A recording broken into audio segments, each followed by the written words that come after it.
Desde los inicios del videojuego siempre se ha buscado el punto de comparación con el cine. Quizás sea por la proximidad histórica o porque ambas artes se expresan con imágenes en movimiento. Pero, ¿dónde están realmente las similitudes entre los dos medios? ¿Se trata simplemente de una asimilación de un medio sobre otro o el videojuego ha logrado evolucionar el lenguaje del séptimo arte? Es hora de arrojar luz sobre este tema.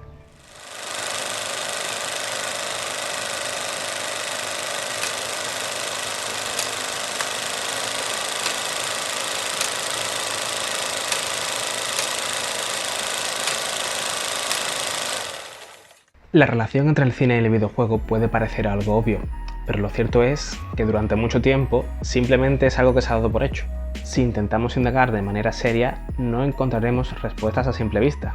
Quizás esto se deba al secretismo que mantienen los estudios de videojuegos acerca de lo que hacen durante las fases de desarrollo, o quizás por la percepción que se tiene sobre los videojuegos, tratados aún como un arte menor. Con la idea de investigar esta relación entre el cine y el videojuego, decidí buscar información de manera seria acerca del tema. Pero lo cierto es que aparte del libro Cine y Videojuegos de José María Villalobos y Libertad Dirigida de Víctor Navarro Remesal, es complicado encontrar información acerca del tema en español. Si algo saqué en claro de estos textos es que el videojuego sí toma muchísimas referencias del cine, y como dice José María Villalobos, el videojuego se mueve en plano secuencia. De la tesis y del libro de Víctor Navarro se puede extraer que el videojuego hace que el jugador actúe como el director de su propia película. Esto sigue reforzando la idea de que el videojuego tiene más conexiones de las que aparenta con el cine, pero obviamente no es suficiente para sacar unas conclusiones claras. Así, me adentré en el mundo de los Game Studies, pero nada. Aparte de ciertas referencias al tema, sobre todo en textos más cercanos a los años 90 y 2000, no hallé nada conclusivo. Con esto en mente, la solución que me quedaba era recurrir directamente a las personas responsables de que estos juegos y textos existan en primer lugar. Lo cierto es que ponerse en contacto con otras personas en medio de una pandemia a nivel global ya es de por sí complicado, cuanto más tratar de contactar con expertos que no conoces personalmente. Así, tras intentar contactar con varias personas que conocieran la industria y con estudios de videojuegos, conseguí entablar conversación con profesionales de varios ámbitos que realmente podrían contestar las dudas que habían surgido durante mi investigación. Huelga decir que, debido a la pandemia, la mayoría de las entrevistas han tenido que ser realizadas de manera telemática, y la que pude grabar de forma presencial en The Game Kitchen fue con la oficina completamente vacía debido a que todos los empleados, excepto Mauricio García, el CEO, estaban teletrabajando. Así, la lista de entrevistados se ha reducido a 4 expertos: Mauricio García, CEO de The Game Kitchen; José María Villalobos, periodista de videojuegos y escritor; José Luis Navarrete, profesor de la Universidad de Sevilla y periodista centrado en los Game Studies; y Juan José Vargas, discípulo del anterior y también profesor en la Universidad de Sevilla centrado en los Game Studies. Para comenzar, decidí hacer una serie de preguntas en común para obtener distintos puntos de vista sobre los mismos temas. En este caso, preguntando sobre si los videojuegos habían conseguido que se evolucionase la forma de contar historias, y en segundo, acerca de los elementos que separan el lenguaje del videojuego y el del cine. Soy Mauricio García, soy el director de The Game Kitchen y el productor de Blasphemous. Creo que los videojuegos, al ser interactivos, necesariamente han ofrecido nuevas herramientas.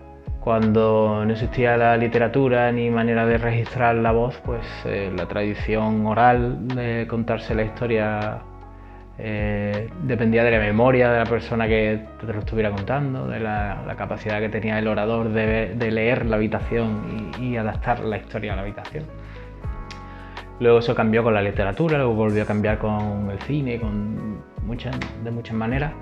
Y de repente aparece un medio nuevo que es interactivo y que puede engatusar al jugador para que haga ciertas acciones, y mientras que vas haciendo acciones te va contando una historia.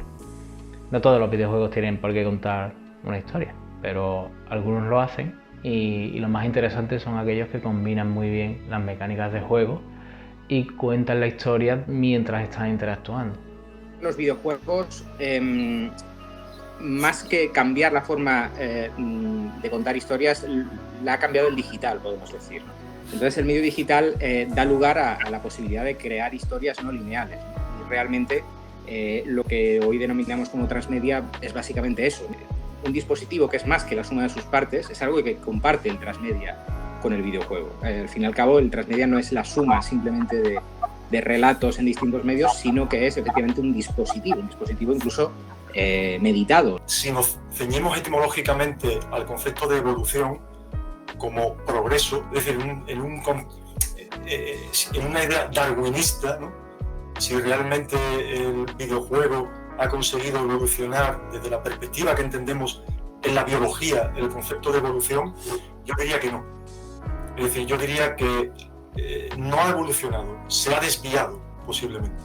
Lo que ha ocurrido es que, como bien dice el profesor Vargas, ha llegado el digital, que ha permitido no la evolución de la narrativa, sino la bifurcación hacia otros modos de contar y a través de otros medios de expresión. La idea fundamental que atañe o que une al videojuego y al cine tenemos que encontrarla en la expresión de Manovich, de Len Manovich, el del lenguaje de los nuevos medios, que habla de remediación.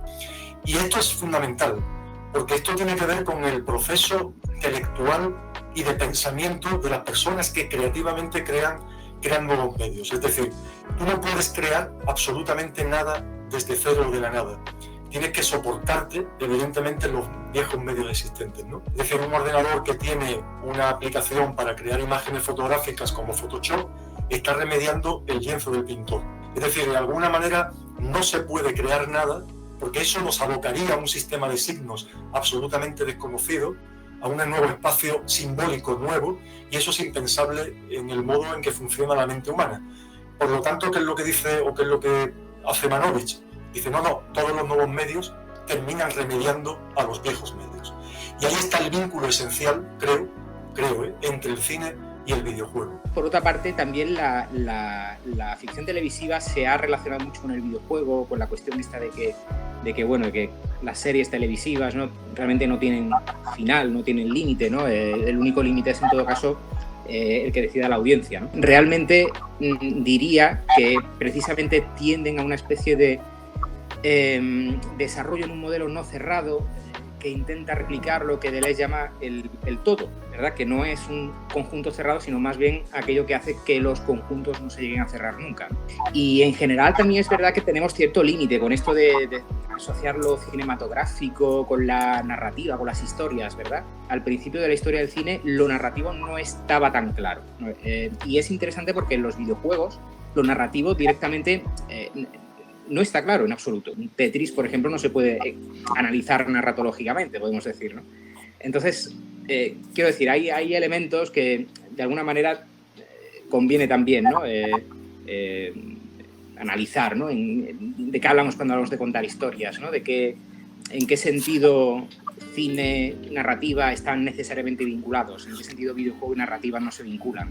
El cine fue un referente sobre todo al inicio.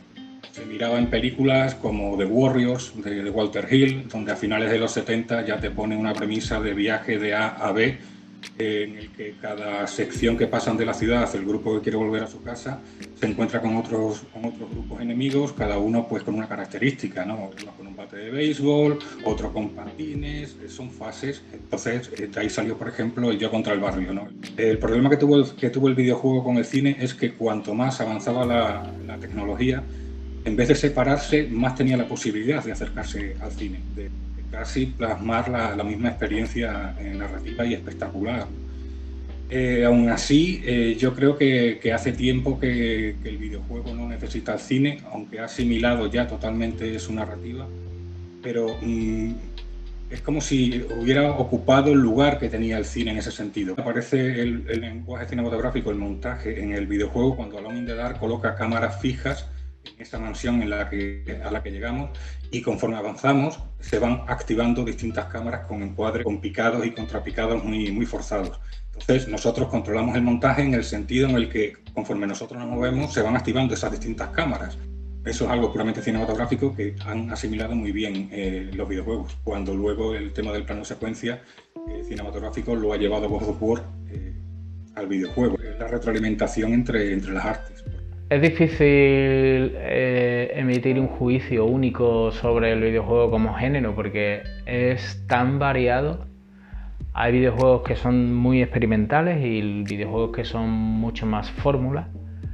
Y intentan parecerse en algunos momentos al cine, y yo creo que todo está bien, que si algo tiene de guay este medio es que es muy diverso y cabe mucho, cabe de todo. Entonces es difícil saber hasta qué punto esa referencia o esa... Sí que es verdad que los videojuegos comerciales sí que se intenta parecerse al cine, pero claro, hay muchos tipos de videojuegos, no todos tienen que ser superventas comerciales, entonces esa influencia está ahí, pero no, de momento no creo que se pueda decir que es predominante. Con estas respuestas decidí hacer otras 2 preguntas, esta vez incluso más centradas en el lenguaje del videojuego. Las preguntas en cuestión se referían a la identidad visual del videojuego y sobre los siguientes retos a nivel tecnológico, teniendo en cuenta innovaciones como la realidad virtual, la realidad aumentada y el transmedia. Cuando es una escena pregrabada, siempre hay más dinamismo y más libertad a la hora de que el creador, desarrollador o quien sea, controle las cámaras y lo ponga a su gusto. Muchas veces muy en el gusto cinematográfico de la espectacularidad, ¿no? Que pudo marcar a lo mejor Matrix en el 99, ¿no? Con cámaras volando alrededor de los personajes, en montaje acelerado. Eso lo controla el que está rodando ese CGI, ¿no? Las películas grabadas con el motor del juego eran más limitadas que el CGI. El CGI pones toda la potencia gráfica en un renderizado que bueno, es como una película de Pixar, ¿no? Un videojuego tiene que generar, los gráficos y con la potencia que tiene que generar en tiempo real unos vídeos. Por eso en estas escenas de paso muchas veces puedes aparecer con los cambios de trajes que te has hecho, porque es que la consola lo está generando en ese segundo y ahí los recursos son limitados. ¿Qué ocurre? Que evidentemente en una escena pregrabada siempre hay más libertad para hacer volar la imaginación en cuanto a montaje, estructura, espectacularidad, porque no tienes que depender de un jugador. Si pones ese mismo tipo de montaje, ese mismo tipo de ritmo en una escena que controla el jugador, por ejemplo, pues sería complicado que no se perdiera a la hora de jugar. En el sentido en que el jugador es cantante, pero es director de fotografía y es montador y es todo. Tú eres el que decide el ritmo al que vas a jugar. Es como, creo que pongo ese ejemplo en el libro, ¿no? Como si un storyboard se organizara, en vez de en una página las viñetas, en un storyboard de una peli, ¿no? Cada viñeta fuera una lámina. El director mentalmente pues va midiendo el tempo, el ritmo, pasando unas y otras láminas. Un jugador lo que hace es pasarlo rápido, pasarlo lento, pasa las láminas hacia adelante, pasa las láminas hacia atrás. Los jugadores somos todos Dennis Hopper, ¿no? Pues Dennis Hopper, el incontrolable actor en Apocalipsis Now, que era incapaz de seguir las líneas de guión y se inventaba la mitad de las cosas, ¿no? Pues somos un poco todos Dennis Hopper cuando jugamos a videojuegos. Un quebradero de cabeza para los desarrolladores. La interfaz es un elemento fundamental porque termina modelando los mensajes que el videojuego transmite al jugador. Y la ideología desde la que esos mensajes son enviados. Yo siempre pongo en clase el ejemplo de un videojuego donde un mensaje en la interfaz te dice que tu siguiente objetivo es asesinar al jefe de la mafia. Joder, si vas a asesinar al jefe de la mafia, evidentemente ese discurso ha sido construido desde una ideología de la agresión. Tú no puedes escapar, tú no tienes la posibilidad de decir, no, yo voy a matar al jefe de la mafia haciendo un pastel en el horno y que le dé un cólico de gastronómico. Eso no puedes hacerlo. Tienes que voluntariamente, si quieres seguir jugando, tienes que ceñirte a la ideología que la propia interfaz te muestra, ¿no? Nosotros estamos acostumbrados a entender lo audiovisual como algo relacionado con lo iconográfico, con lo plástico, ¿verdad? En teoría de la imagen, ¿verdad? Se nos entrena mucho para, la composición del plano, los colores, y de repente el videojuego viene con una forma totalmente diferente de entender su contenido, ¿no? Su composición. ¿Qué es la composición en un videojuego? Bueno, ¿qué es lo que pasa ahí, ¿no? ¿Qué clase de ruptura hay ahí? ¿Qué clase de fragmentación? Lo iconográfico o lo plástico tal tienen que ser absorbidos de alguna manera por ese carácter interactivo del medio, ¿no? Yo en mi tesis, por ejemplo, intento ir un poco más allá, ¿no? Y hablo de la cuestión de la forma, ¿no? De cómo la forma prevalece sobre cualquier cosa, cómo la propia regla es también una forma. Creo que no existe todavía, o está todavía por inventar o por enunciar el mecanismo analítico que realmente es propio de los videojuegos. La ludología básicamente habla de los videojuegos como juegos, ¿no? Es decir, como la abstracción ajena a la ontología que es propia del medio, que es propia del juego, ¿no? El juego en general, el juego como algo genérico. Entonces, ¿qué pasa? Que los videojuegos tienen una ontología muy concreta, ¿no? O a lo mejor liberan por completo el concepto de juego, ¿no? Y lo liberan a una virtualidad que hace posible cosas que serían imposibles en el ámbito físico, ¿no? Bueno, eso son cuestiones filosóficas, ¿no? Yo creo que todo lo que no sea interacción, si tú no ves gameplay donde se ve claramente cuál es el jugador que controla, o sea, cuál es el personaje que está controlando el jugador o cuáles son las interacciones que hace el jugador, podría llegar a un momento que sea indistinguible ambas cosas, porque lógicamente a nivel técnico el aspecto visual de los juegos de hoy en día puede superar al de la producción CG de hace 10 años, y como no todo el mundo hace CG al nivel de Pixar, pues mucho de lo del CG que se hace hoy en día se puede hacer en tiempo real en las consolas de nueva generación. Entonces, a nivel técnico yo lo veo casi inseparable. Siempre todo va a girar en torno a la interacción. Cuando uno ve un tráiler de gameplay, ahí es donde te fijas qué tipo de interacciones hay en ese videojuego, porque en los trailers narrativos no sabes si estás viendo cutscenes o si estás viendo gameplay, ¿no? Entonces, por eso existe el concepto de tráiler de gameplay, para que los consumidores digan, oye, no me tanguéis y enseñadme de qué va el juego de verdad, qué es lo que voy a ver yo cuando estoy jugando, ¿no? El 95% del tiempo, en la mayoría de juegos. Luego hay otros juegos que la mayoría del tiempo son cutscenes. También, yo qué sé, yo creo que es bueno que haya de todo. Y para mí la interacción es obviamente la seña de identidad. Yo lo que quiero cuando me pongo a jugar un videojuego es saber cómo voy a interactuar con él, y por eso me fijo más en los trailers de gameplay que en el resto de los aspectos. Pero también es un gusto personal, también los jugadores son muy diversos en cuanto a gustos. Yo disto mucho de afirmar que está todo inventado. Lo que pasa es que, claro, si nos fijamos solo en los productos más comerciales, en lo que es lo que está por arriba, lo que flota, ¿no? La nata, pues sí, ahí puede ser, porque claro, ahí son producciones grandes en las que se arriesga mucha pasta y nadie quiere perder esa pasta, entonces se va a la fórmula, se va a lo que se sabe que funciona y empezamos a ver cosas que se parecen mucho a lo que ya hay. Pero el videojuego es un campo muy amplio y la innovación es brutal. O sea, hay cientos de juegos con mecánicas totalmente originales que no se han visto nunca antes. Lo que pasa es que normalmente eso te lo vas a encontrar en el terreno de los juegos indies, donde se arriesga más y donde se busca más la innovación. Teniendo ya las respuestas de carácter general, decidí reservar para el final 2 preguntas acerca de campos en los que estos expertos estarían más especializados. Así, para comenzar, pregunté a José Luis Navarrete y a Juan José Vargas acerca de la incidencia del videojuego en el ámbito académico con respecto a otras artes. Y en segundo lugar, decidí también preguntar acerca de si existiría la posibilidad de aunar la narrativa con el gameplay sin caer en la trampa del Quick Time Event.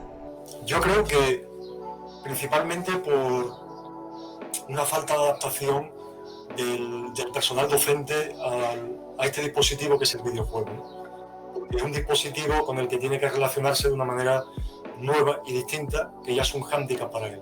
No para el alumno, pero sí para él.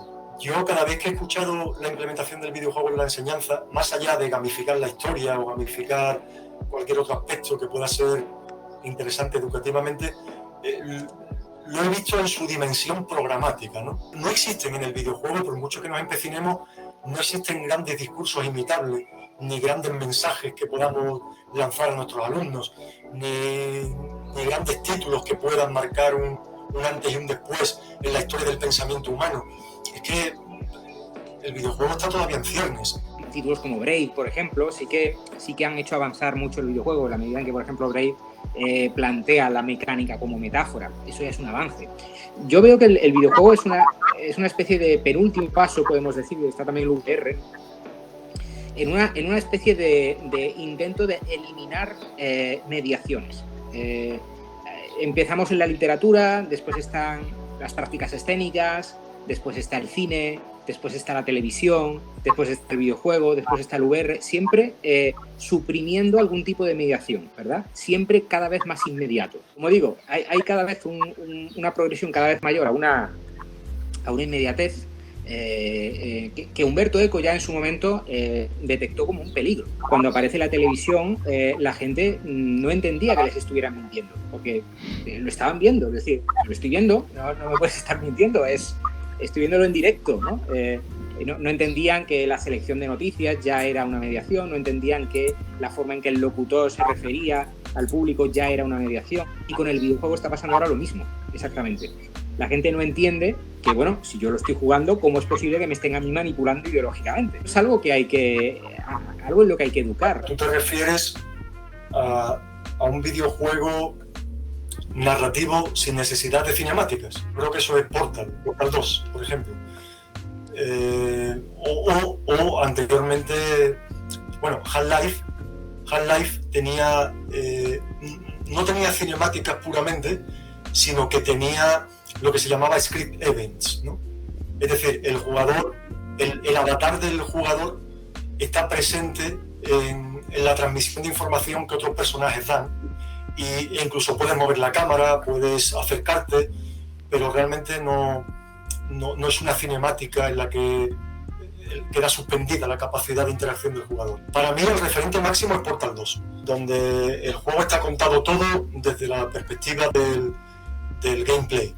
Pero claro, es un gameplay, no lo olvidemos, y aquí me voy a poner un poco académico.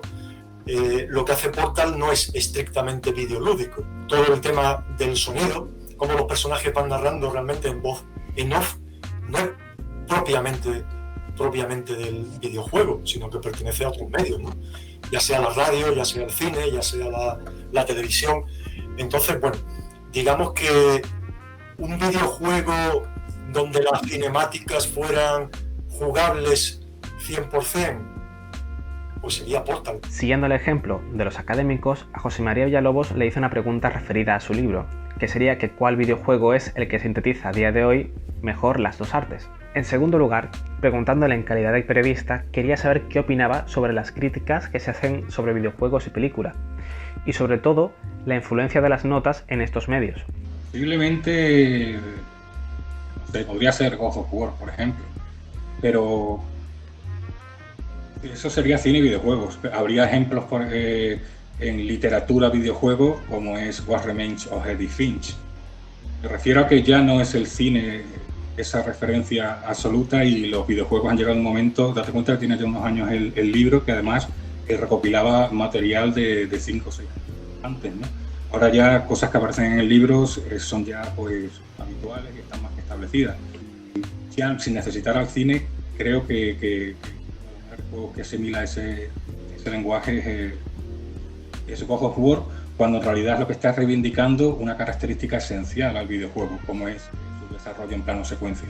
Es retomar ese plano secuencia que tenía en los 80 o tenía en los 70 y retomarlo como derecho propio, pero a través del cine, porque los encuadres son puramente cinematográficos. Virginia, por ejemplo, Virginia es un pequeño juego independiente, ya tenía un precedente, pero es un juego independiente, es un thriller en plan Twin Peaks, pero parece una utilización del montaje muy radical, porque tú vas andando y de repente cambia el plano. Te giras y estás en otro lado, por momentos puede parecer el año pasado en Marienbad, pero lo que te está haciendo es simplemente aplicar el montaje cinematográfico tal cual. Y nos choca tanto porque no estamos acostumbrados a verlo en un videojuego. Yo llevo toda la vida peleándome contra las notas, pero bueno, es valiente lo que hace Eurogamer o últimamente 3D Juegos. Más que nada porque da valor a la crítica. Digamos que bueno, también hay que tener en cuenta que las notas sí sirven para poco en videojuegos, en el sentido que los números están muy inflados, no son reales. Si te fijas en las notas que suelen tener las películas en en Metacritic son mucho menores en media que las que suelen tener los videojuegos. Entonces, sacar un 7 o un 8 en una película es algo en condiciones y notable. Sacar un 7 y un 8 en videojuegos igual ya te miran por encima del hombro diciendo uy, esto no está bien. No me gusta el tema de las notas y no es algo que se haya hecho para diferenciarse del cine, sino que es más bien, somos presa de ese periodismo inicial de videojuegos que veía el videojuego como un producto que había que vender, ¿no? Y que había que calificar. Finalmente, a Mauricio García quería preguntarle acerca de la narrativa a través del entorno. Una técnica que se ha puesto de moda desde que se lanzó el videojuego Dark Souls, pero que realmente lleva entre nosotros desde Half-Life. En segundo lugar, tratándose del CEO de The Game Kitchen, no quería dejar pasar la posibilidad de preguntarle acerca de las posibles referencias del cine en su último videojuego, Blasphemous. Sí, la narrativa a través del contexto de los entornos es un nuevo tipo de narrativa que aprovecha el hecho de que en muchos de los juegos el jugador controla la cámara y la propia curiosidad del jugador es la que va llevando la cámara por los diferentes rincones del espacio que tú creas. En el cine tú pones la cámara donde la pones y como mucho tienes la composición del plano para intentar que el jugador mueva la vista a un lado o a otro. Pero claro, evidentemente si tú ahora ya le das al jugador la posibilidad de mirar a donde quiera, al ritmo que él quiera y hacerse las preguntas en el orden que él quiera, pues una vez más conviertes un poco lo que es la fotografía cinematográfica, la pones en manos del jugador. En plan, creas tu propia película a la hora de decidir qué vas a mirar primero, en qué detalle te vas a fijar primero. Todo eso tiene muchos trucos. Y los diseñadores de niveles utilizan trucos para que la atención no sea, digamos, no tenga un libre albedrío total, sino que usando formas y colores, cuando hay algo muy importante que el jugador tiene que ver para entender las reglas del juego, pues lo ponen de una forma muy prominente para que no se te escape. Y cuando es lo contrario, cuando es un detalle de coleccionista, para la gente que quiera sacarle el 100% al juego y eso, pues lo esconden y lo ponen. Te obligan un poco a ser hiper curioso y meticuloso a la hora de explorar para encontrar ese elemento. Eso es una forma de compararlo con el cine porque es lo que toca. Hay que compararlo con el cine y se puede hacer así, pero en realidad la dirección no la hace el jugador, la dirección de un videojuego la hace el director creativo del videojuego y el jugador es como una víctima de esa dirección. Y si juega, digamos, de acuerdo al plan, pues tiene una experiencia más o menos dirigida por el estudio. Nuestro director creativo, Enrique Cabeza, es muy cinéfilo. Él tiene un conocimiento profundo del cine como medio y se ve todas las películas que puede, de una forma tanto para disfrutarla como para analizarla de una forma crítica, ¿sabes? Él siempre lo ve todo con esos tres prismas. Y en nuestro juego anterior, en The Last Door, sí que hay unas influencias bastante fuertes, sobre todo del cine de David Lynch, en nuestro juego anterior. En el caso de Blasphemous, yo creo que no tanta. Las cutscenes han estado hechas casi desde el punto de vista de la dificultad de la producción, porque hacer cutscenes en pixel art a pantalla completa es muy complicado. Entonces, digamos que muchas veces hemos tenido que elegir los planos de una manera que hiciera que aquello fuera realizable, para poder tenerlas listas a tiempo. Y nada, la verdad es que sí, no creo que haya una influencia específica de ningún director a la hora de crear las cinemáticas del juego. Gracias a la visión de los expertos podemos ver que existe una opinión en común, que es que el lenguaje del videojuego aún está evolucionando. Es cierto que el videojuego tomó como referencia al cine en sus primeras etapas, al igual que, por ejemplo, el cine tomó referencias del teatro en su momento. No obstante, me parece interesante, sobre todo, el hecho de que la evolución del videojuego sigue estando ligada a la evolución tecnológica, a diferencia del cine, que a falta de alguna sorpresa no parece que vaya a seguir evolucionando su forma de contar historias. Es con esto en mente que se podría afirmar que el videojuego, al ofrecer una mayor inmediatez que el cine, se está mostrando como el arte con mayor polivalencia y un futuro más brillante. pero aún estamos al principio del camino. Siempre se dice que el videojuego no ha tenido aún su momento Ciudadano Kane, pero con todo lo aprendido en estos meses diría que en realidad no es necesario que lo tenga. Al fin y al cabo, el videojuego ya ha encontrado su camino, y aunque sigue tomando muchas referencias de la narrativa del cine, podemos ver cómo el videojuego puede tener la profundidad de una novela, pero con formato de imagen en movimiento y sobre todo siendo interactivo.